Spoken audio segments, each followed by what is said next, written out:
Yes, people are still coming in. Come on in, and Sarah's back there handing out the agendas and attachments.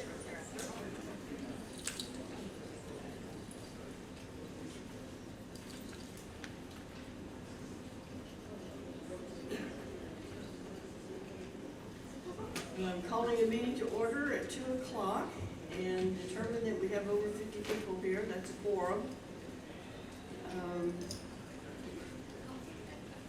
And does everyone have an agenda that wants one? Okay. I'm going to move the agenda items around a little bit. The next thing would be recognition of guests, and so I'm going to wait. We may have a few more of our board members come. I don't see any right now, but I know of at least one that was coming. But I'm moving the agenda to go down and pick up the president's report because we are very, very excited to have the new board chair of the Westminster residents of the Westminster board. David Redding is here. And David, today is a special day for David. It's April 15th, and he's a finance guy. But he agreed to accommodate us, and so I want to make it easy for him to come to the podium and make a short presentation. I asked him if he would just tell you all a little bit about his background and how it relates to him serving as the new board chair, and then you know, what are some of his reasons for being willing to be on this board, and does he have any leadership goals that he would like to share with you all? So let's give David a warm welcome. David, if you'll come up to the podium, thank you so much for being here. Thank you, Camille. So a little bit about myself, which is, talking about myself is probably one of my favorite things. You know, I've spent about 35 years in the wealth and finance industry here in Austin, Texas. So I was born and raised here, a bit of a unicorn. Born at St. David's Hospital in 1965. So been here a while, seen a lot of changes here. Was fortunate to serve on the finance committee as vice chair and chairman for about 10 years. Really proud of what we were able to accomplish over that period of time. When I started on the board, we were finishing up the Windsor building and kind of getting all that tidied up, filled up, and then we immediately started looking at what it might look like to expand, and that turned into the Carlisle building, which, as you all well know, construction started during COVID, and it was there were a lot of things that went on there that were difficult. But I can tell you this, and again, it's one of the things I'm most proud of this board, is we went ahead and persevered and started that construction in light of all the uncertainty that was going on around us. And when I asked at the end of that construction project how much money that saved us in construction cost, it was about $50 million. So it was a pretty amazing. I'm also super proud of some of the decisions that Chuck has helped us with through our partner Ziegler and some of our financing that we've done that has again saved this community, if not hundreds of thousands, millions of dollars in finance costs. So really proud of that. So why do I serve on this board? Well, when I first started, I was voluntold to do it. I was with Frost Bank, and the Westminster's got a long relationship with Frost on the commercial bank side, and they handle the majority of our day-to-day money accounts. But Lee Dowdy had been on the board for many years, and they were looking for another Frost representative to come on board, so I was asked to do it. Didn't know a whole lot about Westminster at the time, but in the 10 years that I've been on the board, serving with resident members like Max and Sheldon, and I see Boyd back there, and others. We've got Jim and Bob and Camille now. That's what really intrigues me and engages me with this board is the resident resident members. Because I've served on boards before where it's a board of directors that's informed by an executive director, and everything that comes to the board is filtered through that executive director, right? Well, we have the opportunity here directly from you guys as residents, which I think helps us to make much more informed decisions about the things that are really going to impact you and affect you. You know, we hear about things like construction fatigue, and it's not something that we're oblivious to, and we understand it. So when we look at other opportunities in the future, we have the ability to really focus and factor that in, that, you know, you guys have to live here on a day-to-day basis, and so we come here once a month for a great meal and get to, you know, hang out with Chuck and Camille and the others. So it's really what I consider a fulfilling board position. I've been on other boards that were not near as fulfilling as this. I feel like we're making a difference, and hopefully you guys can see that in, you know, your day-to-day living and your activities, and we hope it's making a better place for the Westminster residents.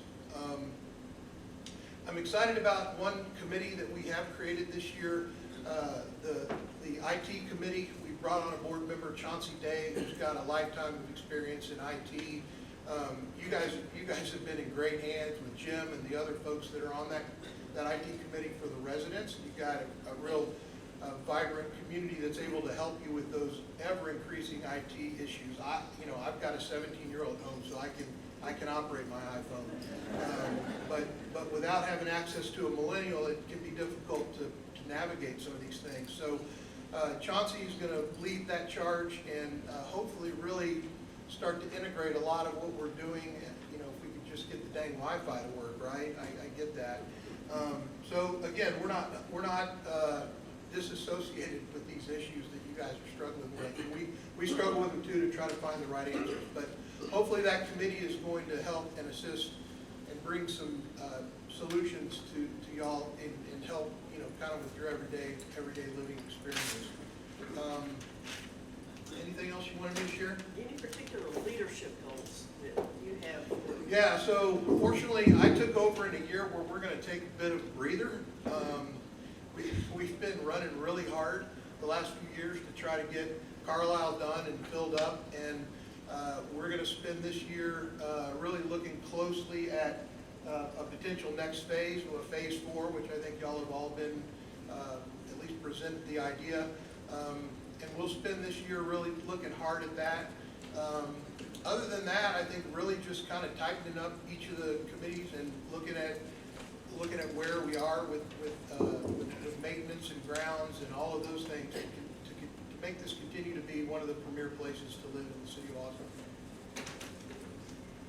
Okay, thank you so much. Let's give him a round of applause, and we'll have him back later in the year to to answer questions and so forth after maybe the third quarter or so. We'll see if we can get him back, and you all can have some time to think about, if you had a chance to ask the chair of the board, what would you ask? And we'll devote some time just to that. Okay, let's go to our moment of remembrance. You should have a handout, and let's just take a moment of silence and look over these names and remember these people.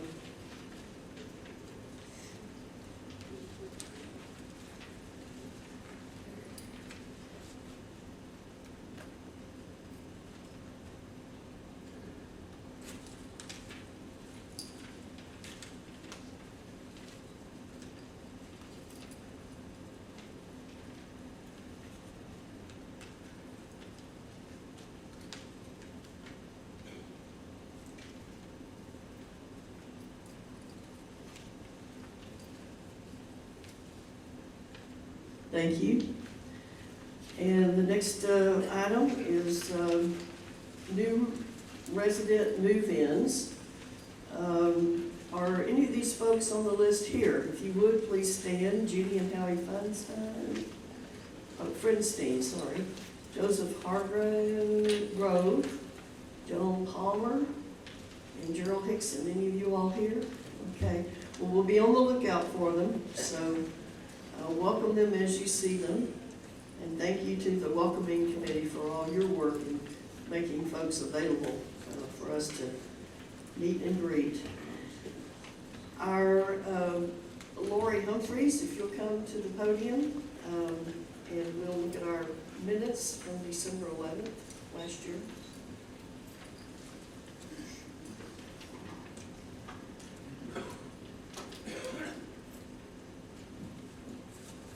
It's good to see you all. I'd like to make a motion to accept the minutes of the December 11th, 2023 annual meeting that was held here in Harrisville Hall. Is there a second? Thank you, John, seconded it. All in favor say aye. Aye. Any opposed?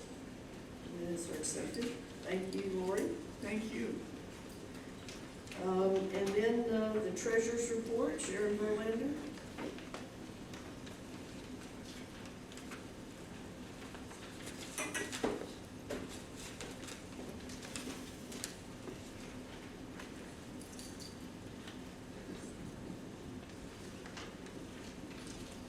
You all should have a copy of the balance sheet and profit and loss in your handout.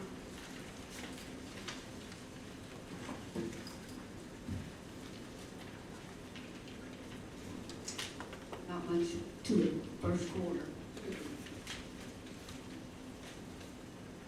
I move for acceptance of this financial report. Is there a second? I can't see who that is back there. Margaret Locke. Okay, Margaret Locke seconded. Any questions, comments? Okay, all in favor say aye. Aye. Any opposed? Financials are accepted. Did you want to make a comment, Sharon? May I? Sure. I live on the second floor of the Preston. If you need me, if you have any kind of questions about how I keep the books, these numbers, please email me, call me. I'll do my best to explain. Thank you. Thank you, Sharon. Okay. We'll move to the president's report. It was just a delight to get to talk to David about coming. He is so excited about being the chair of the board, and we always have, when new people come in, and then a lot of us take a little bit longer to learn as well, that we have the board of Westminster that really runs all of our business, approves budgets and changes to budget and policy and so forth. And then this is the Westminster Residents Association, where you elect every member of the executive committee, and then we make appointments to committees and, committee chairs, co-chairs, editors, etc. So we're going to spend a little time before we get David back and do a little more education, so you'll be hearing about those opportunities. So at this time, Cynthia Leach, would you want to come and talk about ACC?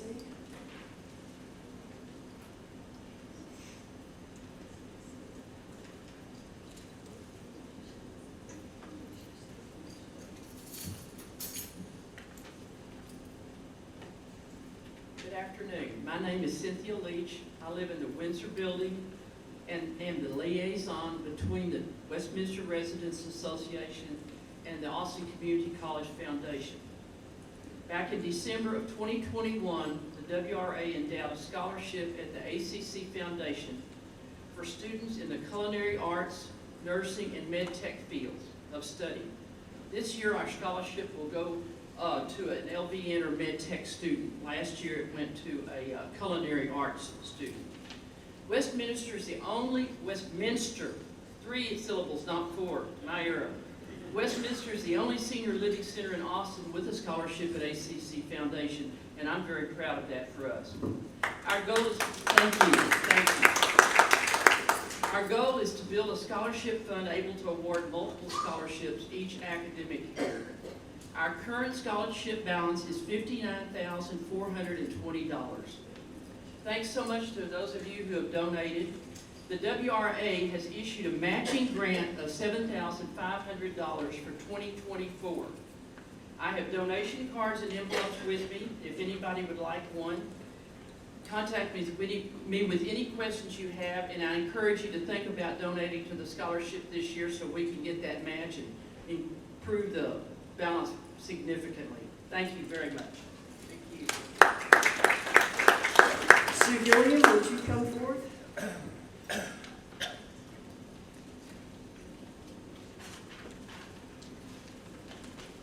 I am Sue Gillam, otherwise known as the Bead Lady. I want to apologize to those who've heard my spiel over and over again, but it seems to be pretty important. I have a committee who strings beads to hang your emergency pendant on. How many people are wearing them today? Not enough of you. I, for one, never take mine off. You can wear them in the shower, you can wear them in bed, not in the swimming pool. But in the 6-7 years I've been here, I've had two emergencies. One was sitting on the side of my bed one night, and the other time I was up playing bridge in the solarium. And they came and found me, of course. And I brought the beads back there. I have a team of beading angels who string the beads for us. And so those who do not have a necklace and would like one, please stop by at the table afterwards. How many of you are going to now wear your beads? Come on. Now, if you live alone, is the time when you really need them. It's when you're in the middle of the night, when you might fall, when you take a shower. Those are the times that you're most likely to fall. Now, if you're out and about somewhere, someone's going to find you. And if you have a spouse, hopefully they'll find you too. So, thank you, everybody. Thank you, Sue. And with the angels who are here to help with the meeting, would you, all of you all that help with the meeting, would you stand? Oh, you're shy. Come on. I know. There you go. Thank you all so much. Okay. Nancy Collins, would you escort Carol Dickerson up, please? And while they're coming, today's April 15th, and it's the first day that you can submit your journal articles to Boyd. And Boyd said he's eagerly awaiting. Are you here, Boyd? There he is. The deadline is the 30th. And the deadline is the 30th. Been getting one since February.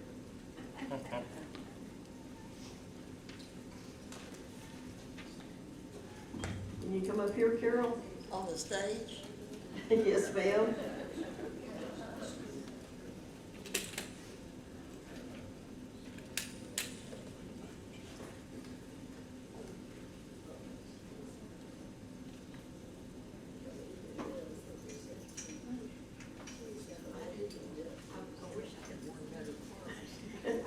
Your clothes are just fine. Come right over here. Let me switch slides with you so I can get this thing up. There you go. Over here. Chuck, would you join us? And let's see, who's taking pictures? Okay. This is a resolution of appreciation. We wanted to surprise you. The Westminster Residents Association wishes to recognize and thank Carol Dickerson for your many years of service. We especially want to thank you for the more than 3 years of chair of the Hospitality Committee. Carol recruited volunteers, handed out aprons for social hours, tailgates, and parties to celebrate such events as Valentine's Day, St. Patrick's, 4th of July, Kentucky Derby, for the enjoyment and pleasure of the residents of Westminster.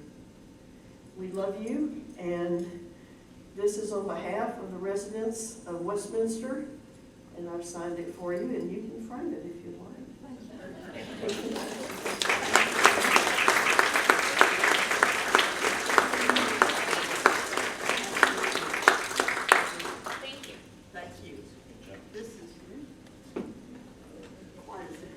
Yes, it was intended to be a surprise. Well, it was definitely a surprise. And for the people who have contributed all of their time and effort to make these events successful, I give you my thanks, because this is not a job you ever do by yourself, as you know. If you have a Westminster job and no committee, I feel sorry for you. Thank you, Carol. Be careful walking around what's going on. Thank you, Nancy. And now it is my distinct pleasure to introduce someone that needs no introduction, Chuck Morse. And while Chuck comes to the front where he can be seen and recorded, I want to say a couple of things. First of all, a couple of Fridays ago, early in the morning, I got several calls from people who were experiencing in the Preston building 80-degree plus in their apartments, having trouble sleeping, and it had been going on for several days. And I think most people thought it's B-wing, and we know all about the B-wing, etc. But it was actually also in C-wing and in other parts of the Preston building. And I called Chuck and I told him we were getting a lot of calls, and I couldn't believe 80 plus degrees for 3 days. He dropped everything that he was doing, canceled everything for the day. He said, I'm going over and walk the halls, which he did. He banged on doors and walked the halls. And long story short, and if any of you all want to comment on that, I would welcome it. But long story short, there was a problem with an air bubble in the cooling water that was blocking it from getting to the rooms at all. And so people thought they knew everything that was going on and that they were working on it, and they didn't know about it. The people that are supposed to be working on things didn't know about it. Chuck found out about it, personally took his own truck and drove around town to find air coolers and air conditioners, and I think you got 12 in your truck and had to send somebody to get more. And then had the staff start in the top of the building and knock on everybody's door and ask them if they needed an air chiller or air conditioner or whatever. How many of you all had your door knocked on or got a chiller or, okay, all right? And that would not have happened if Chuck had not done what he did, which he's so good at, which is just take the bull by the horns and go find out what's going on. And so they're, on behalf of a grateful bunch of cooler people now, thank you, Chuck. And then, unbeknownst, I think, to a lot of us, the Leading Age is an organization that's made up of the executive directors of the various long-term care nonprofit portion of the industry, of which Westminster is a member. Chuck is on the board of Leading Age, and Chuck has won the Leading Age Leadership Award. This is a big deal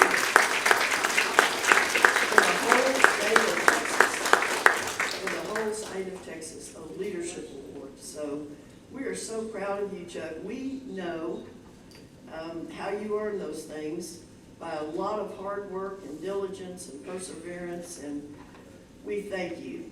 So we're ready now to hear Chuck's presentation. I have a great team around me that make me look really good. It was a team effort the other day with the air conditioning.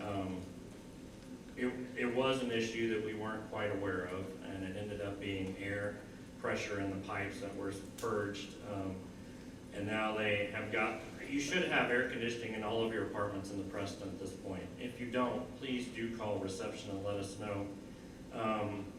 Hot water. So hot water is back on in both the Preston and the Windsor. We had a recirculating pump go down in the Preston which caused, there was hot water, but you couldn't get it very quickly. It took minutes, 20 minutes, 15, to get hot water. That issue's been resolved. The system should be heating up. By about 5 o'clock, you should be able to take a comfortable shower. The bistro, we decided to put a big tent up in the middle of the bistro just to get you all talking, and that seems to have worked.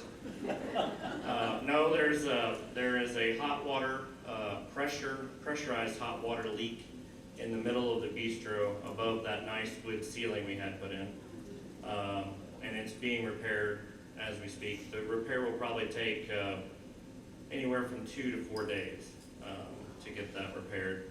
If it's copper pipe, just a couple of days, and then we'll try to put the ceiling back in good condition.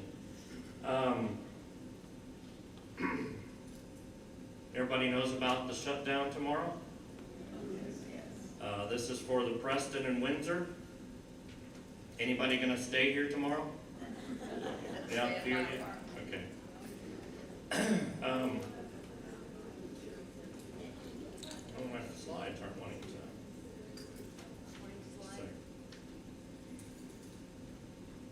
There we go. Before I talk about the shutdown tomorrow, it's that time of year. About every 2 years, we go through a process where we ask you to fill out a survey and tell us about the resident experience. Though the experience hasn't been good the last couple days, in general, one would think that it's a pretty good experience. These are paper surveys. They'll be handed out beginning Wednesday, May the 15th. They only take about 15 to 20 minutes to complete. Surveys are self-addressed and postage paid, may be dropped directly in the U.S. mail or given to a resident floor sponsor. All responses will remain strictly confidential. All surveys must be postmarked by June the 10th. A presentation of the resident survey results will be shared at the resident association meeting. And our goal is to have 100% of you participate. The industry average is 64%. And I know you can do better than that. If the community has at least 85% participation, we will celebrate with a party. Just a reminder, on this survey, 5 is the best you can score us, not 1. Some people get confused and mark 1 because they think that is best, but in this survey it's 5. So think about 5 stars, right? In this survey, don't blame us for this power shutdown. It's not our fault. I do ask you to give us a high score if you would. These surveys are being used by our company to measure Westminster against other communities in their portfolio. We also ask that you use the feedback section. If there are comments or suggestions that you might have, or things that we should improve on, please use the comment section to let us know what those might be. All of the comments and feedback are going to be reviewed by the leadership team and the board of directors. And I will do a presentation in the resident association to explain the results. Some good news, which many of you actually voted online last year, you may remember, there was a survey going on for the best awards, U.S. News and World Report, Best Independent Living, Memory Care, Assisted Living, and CCRC. You filled out these surveys online. How many of you filled out the survey online? You remember that? Thank you so much for doing that. So because you did that, we actually received the best award for all of those categories: continuing care, retirement community, assisted living, memory care, and independent living. The good news is that on this year's survey that you're completing, the paper survey, both surveys are combined, so you won't have to do 2 surveys this year. And I really do appreciate all of you filling out those surveys. Don't tell anybody that we won this best award until tomorrow, because officially we're not supposed to announce it until April the 16th to the public. So I appreciate that. And then I think most of you knew that we won the Top Workplace Award this year, and that was a regional award. They also submitted us to USA Today, and we won that award for the nation top workplace in these 5 categories: leadership, purpose and values, work-life flexibility, innovation, and compensation benefits. Please don't release that information until April the 24th. But that's also awesome for our community. It really helps us. Just a reminder again that we've never been number 1 in the LCS portfolio. We've come close. We've got 2nd or 3rd. But to achieve number 1, we really need 5-star results. So I hope you help us get there. I'd really like to beat all those folks on the East and West Coast. Anyway, that's just me. Let's talk about the energy shutdown, the electrical shutdown. It's not us wanting to do this. Believe it or not, we do not like to inconvenience you.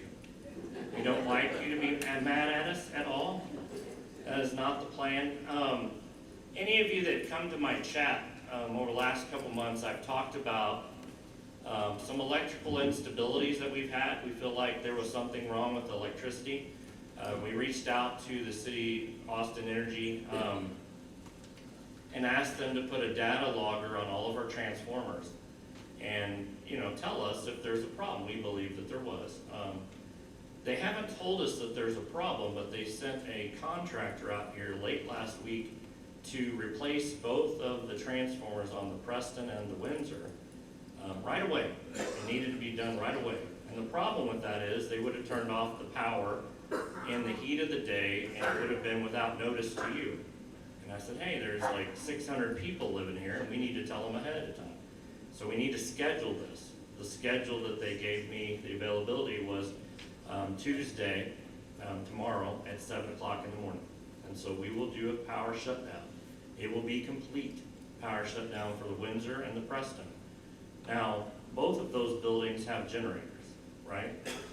So there will be some emergency power, some emergency lighting in both buildings. The key fob system should still work. Many of the life safety systems, the fire alarm system, those systems will still work, but there won't be light in many of your apartments. So how many of you have those flashlights, those rechargeable flashlights that I gave years ago?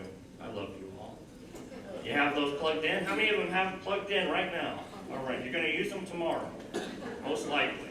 The good news is that at 7 o'clock, some of you are asleep, right? When you do wake up, you won't have air conditioning, you won't have lights in your apartment other than that rechargeable light. You will have some light from outside, but I ask you to keep your blinds down, keep your drapes closed, so that your apartment stays as cool as possible during the shutdown, okay? They say that the shutdown will start at 7 a.m. They say that the shutdown should be over at 12 p.m. And we hope that that's true. We will have people stationed on each floor to help residents as needed. We will supply a continental breakfast and a boxed lunch to those residents that need it. It's our intention to open the dining rooms in the evening, and we're going to do our very best to do that. We also have an event, a fundraiser event, that we plan to still go through with. Elevators will not function. Likely will not function. So I had some questions submitted. If we go out in our cars, how will we get back into the stairwells that require fobbing or get home to our apartments? So the gates will be open, and an associate will be stationed at the Windsor gates. The Carlisle is not affected, right? So if you park in the Carlisle, no worries. And the Windsor, the access control system for the exterior doors and the stairwells are on the emergency generator, so they should still function. If they don't, we will have associates available to open the doors as needed, okay? Staff will be available in the Preston as needed, especially because the Preston has the smallest generator of the two, right? Less of the Preston is on the generator than the other building, than the Windsor building. To move between the floors in the Preston, the central stairwell is the best stairwell to use. It's an interior stairwell, and there will be some lighting in it. The automatic openers for the doors will not function during this outage. They are not on the emergency generator. If we go out, how do we get back into our apartments that require fobbing? Many of us do not want to leave them unlocked. So you're fine, you can leave your apartment.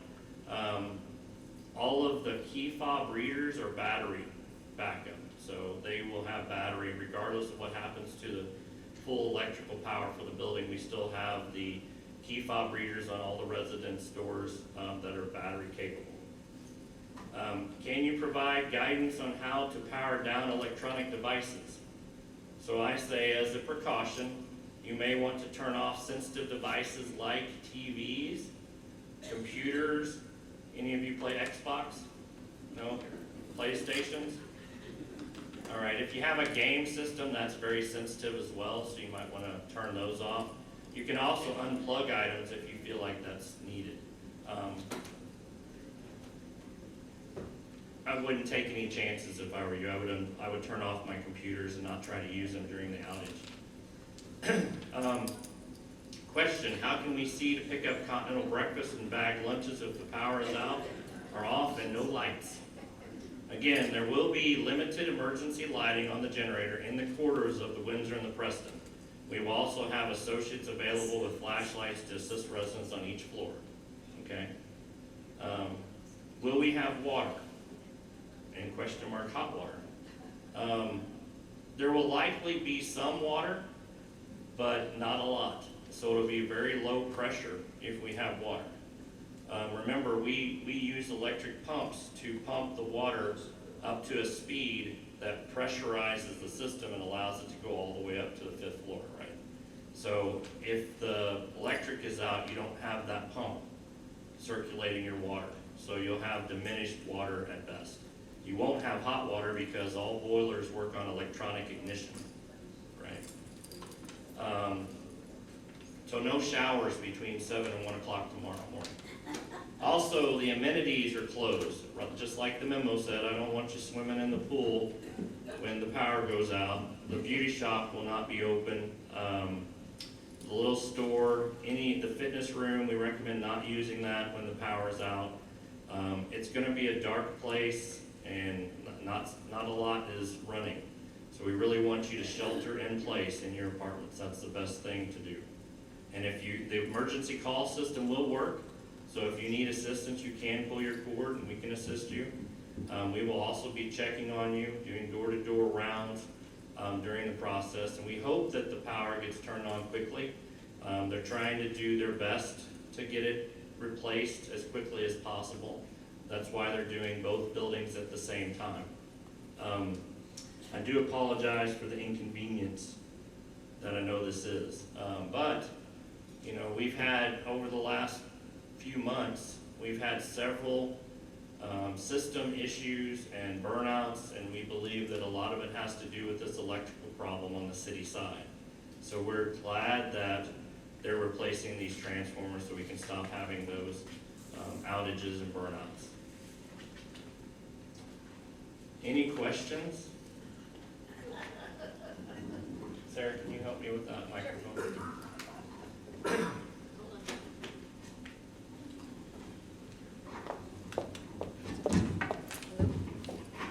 If you would stand and state your name and ask your question. Thank you. Hi, Catherine Ray. We live in the Carlisle building, and I understand you're saying that that's not going to be affected, but there will be no restaurants available. That's correct. So, is there going to be anybody with continental breakfast in our building too, or not? We could do that if you need it. It's for those that need it, those that typically participate in the continental breakfast. We can do that. We can bring some over if it's needed. I don't, but my husband does. Okay, all right. Those will probably, in the Carlisle, if there's any, it'll be in the first floor by the reception desk, okay? Are the elevators and the arbor going to be affected? We believe that the elevators in the arbor should work still. Now, I'm not sure why, but when we had that, it was a partial power outage with a surge that we had about 4 weeks ago. When that occurred, the elevators in the arbor did not work. And they're supposed to be on the generator, so I'm not quite sure why that happened. So I don't want you to count on the elevators working, okay? Let's assume that they're not going to. If they do, that's a blessing, but let's plan for worst case scenario to shelter in place and call us if there's an emergency. Pat has to get her husband down to the group dining in the rehab center, so you'll probably need sack lunches or something. We'll bring lunches, we'll deliver lunches. You're still doing dining on the levels of care, the floor level that you're at. Healthcare center is still gonna operate fully with dining in the dining room just like it normally does. I heard that there was an emergency elevator. Is that true, and if so, where? I mean, I've heard that. So again, in the Windsor building, the elevators are meant to be on the generator. They're supposed to be. The problem with these shutdowns is sometimes they're partial shutdowns, and it could happen this time, that only a portion of the building is without power instead of the whole thing. I don't know the answer, only Austin Energy does. But we must assume, we must operate as if we're not going to have the elevators, okay? Yes, you're right, that in the Windsor building, all of the elevators, especially the Arbor elevator, is supposed to work in an emergency situation. So if there's like a power outage for the whole area of town, and it typically works, but last time it didn't. So I'm not sure if it will this time. I want us to plan as if it's not going to, okay? We do have devices that we can use if we need to evacuate somebody down the stairs that we can employ. It's called a striker device. And it's a device that we basically would transport a person down the stairs. But we're gonna do our very best not to have to do that. That's why I'd like you to shelter in place instead of roaming the corridors. That way you stay safe and we can serve you in your apartment.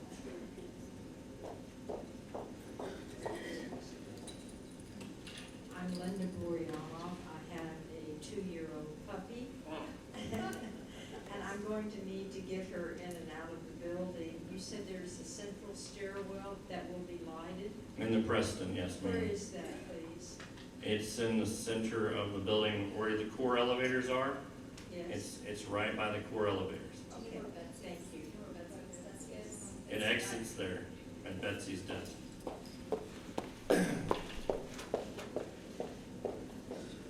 And we can help you take out your dog if it's well behaved. We don't have any unbehaved dogs. Bad behaved. Yes, ma'am. The check-in button in those bathrooms that we check in every morning? The check-in buttons will still work. The emergency call system is on the generator and it will work. All life safety systems are on the generator. Fire alarm systems, sprinkler system if your building has it, the fire doors, things like that. All of those systems will still work. Yes, ma'am. Jenny Fredericks, I have an unrelated question. Where do we get rid of or donate the eclipse glasses? I thought there was supposed to be a box. To Ruth, To Ruth, okay, because the email said HBH. Okay, thank you. where to donate your eclipse glasses. Ruth has taken those donations. Are in the library? Okay, thank you. Oh, okay, Ruth has taken them to the library. Okay, and then we have 2 questions in the back and 1 in the front, sir, after those. I'm going to be away tomorrow. Good for you, take me with you. How will I know that things are restored? So I can come back. I mean, you can call us. You can call us, or if we're still standing, everything's fine, you know. I would say that surely by 1 o'clock we'll have everything back. Chuck, are they going to do the 2 transformers sequentially, or are they going to have a double team and do them? Simultaneously, double team, is what I'm told. Okay, so, Should be exciting. yeah. Yeah. Can we watch? You might be able to. You might be able to. Where are they? They're on the poles out there. I really don't know. On the west side, I believe. Yeah. So See, if anybody has a good view of those poles on the west side, you may want to record it for us. It might be. Okay. Last time they did it, somebody got electrocuted and they flew off the lines. They were okay, but that was a few years ago. Yes, sir. Okay, well, I've got one plan set up, but the elevator's still all right till 7. You get out before the elevator drop down this one here. Yes, Wait before 7. outside. Before 7. So that's what I'm planning to do. My caregiver's gonna pick me up, and we're gonna go out and eat breakfast and Well- lunch and do a lot of. Well, have a good time. Yeah, well, Mr. Redding told me that they told him that they were gonna shut down his water at 9 o'clock in the morning, and it didn't happen until 11 o'clock in the morning, so I don't know if that's dependable, but we're doing our best to give you a range of time. But if somebody can, I'm walking down the stairs and it accidentally went off early, but it doesn't go off before 7. It will not go off before 7 o'clock, I can tell you that. We won't let them turn it off before Quickly 7. get everything and without doing too much and then get down that elevator fast Okay. way out there. Thank you. I was just wondering if it is true that there will not be transportation for our doctor's appointments in the morning. That's true, yes. That way residents won't have to worry about trying to get down the stairs. And those can be rescheduled in most cases.